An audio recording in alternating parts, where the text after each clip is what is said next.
in our household, we would like to have a righteous husband and a righteous wife. This is our model family. This is our ideal family. But does this mean that there are no fights? Can we have houses without any fights? This is not possible. Maybe, probable, but not quite possible. Even in the best of houses, you would find some sort of skirmishes. Not fights, but here and there. The Prophet ﷺ with Aisha used to be upset with him sometimes. Imagine Aisha being upset of the Prophet of Allah. This is normal. This is a man and his wife. It has nothing to do with the messenger and the servants of Allah. It has to do with the man and his wife. And the Prophet said this, "Oh Aisha, I know when you are pleased with me, and I know when you are angry." He said this out of the blue. They were happy, so they were just chit-chatting. So he said, "I know when you're angry, and I know when you are not." She said, "How do you know that, Prophet of Allah?" He says, "When you are angry, you say, 'No, by Ibrahim's Lord.' And when you're happy, you say, 'No, by Muhammad's Lord.'" And she said, "Yes, Prophet of Allah, this is true. I do not abandon anything except your name. I love you, but when I'm angry, I do not call your name." Fatima and Ali, may Allah be pleased with them, also they used to have skirmishes. The Prophet came once to his daughter's house. "Where is Ali?" She said, "He got angry, we had something and we fought over something, so he went to the masjid." So the Prophet goes to the masjid and finds Ali sleeping on the floor, and he wakes him up and he says, "Stand up, the father of dust," because he was sleeping on the soil. And he said, "This is the most beautiful name. I would never ever trade it for anything. Aba Turab." This is his nickname. May Allah be pleased with him. Umar, may Allah be pleased with him.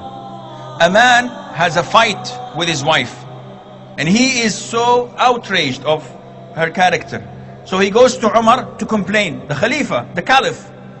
So he knocks on the door, and they tell him, "Wait for a second." And all what he hears is Umar's wife shouting at him. Umar's wife is shouting, and he can hear that. He said, "I'm coming to complain to Umar. He needs help more than I do." So the guy goes away, and then Umar rushes to the door, and "Where's the man? Come. What is it, my brother?" He said, "Well, nothing. I had a problem, but I think you need the help more than I do." He said, "My brother, this is my wife. She cooks my food.